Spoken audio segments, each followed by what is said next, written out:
বন্ধুরা, আজকে আমি আলু দিয়ে চিকেন কিমা রান্না করব। তো প্রথমে তেল গরম করে আমি রসুন কুচি আর আদা কুচি দিয়ে একটু ভেজে নেব।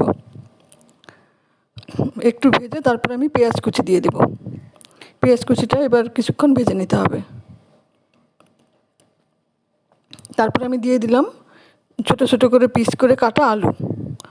আলুটাও কিছুক্ষণ আমি ভাজবো, সবগুলো উপকরণ একসঙ্গে ভেজে তারপরে আমি এর মধ্যে চিকেন কিমাটা দিয়ে দেব।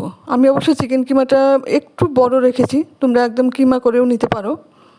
একটু বড় বড় পিস করেই আমি নিয়েছি। তারপর আমি ঢাকা দিয়ে দিয়ে বেশ খানিকক্ষণ রান্না করে তারপর দিয়ে দেব জিরে গুঁড়ো, ধনে গুঁড়ো আর কেটে রাখা টমেটো পিসগুলো। তো টমেটোর মধ্যে একটু নুন দিয়ে দিলাম এবার পরিমাণ মতো। নুন দেওয়ার পরে ঢেকে ঢেকে আমি কষিয়ে নেব। তারপরে আমি এক পর্যায়ে কাঁচা লঙ্কা দিয়ে দেব, চেরা কাঁচা লঙ্কা। ঢাকা দিয়ে দিয়ে আমি রান্না করব। আজকে আমি কোনো কিছুই পেস্ট করিনি, সব কিছু ছোটো ছোটো করে কেটে নিয়েছি, পেঁয়াজ, রসুন, আদা, কাঁচা লঙ্কা, টমেটো সব কিছু। তো কষিয়ে নেওয়ার পর আমি অল্প গরম জল দিয়ে দিলাম। এবারেও ঢাকা দিয়ে রান্না করব। তারপরে সেদ্ধ হয়ে গেছে পুরোটাই।